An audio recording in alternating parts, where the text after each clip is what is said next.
Да сглобиш ограда сам за час? Да, възможно е.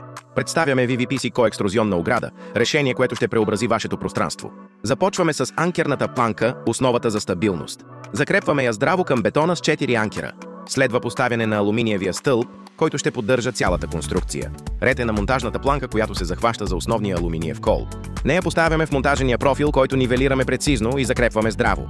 Вече имаме основата и можем да стартираме с забавната част. Тук може и детето ви да помогне.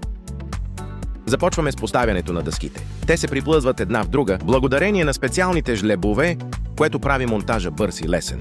Без видими фуги, без разместване.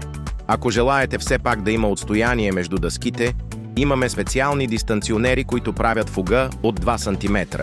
Ето и втория модел. Всяка дъска влиза в следващата с точност. Ширината на готовото оградно пано е 180 см. Височината също е толкова, като нея може да намалите според желанието ви. Завършваме с финалния монтажен профил, който се поставя най-отгоре на оградата. Закрепваме го с G-планка, придавайки завършен и стилен вид, който придава завършеност на конструкцията. Не забравяме страничния капак на основния стълб, детайл, който може да бъде използван и за дистанционер, ако изберете ограда с разстояние между дъските. Вижте колко е здрава. Конструкцията е стабилна и устойчива на външни условия. Поставяме капаче на колоната за естетичен завършек, а за допълнителна функционалност – LED лампа, която може да замени капачето.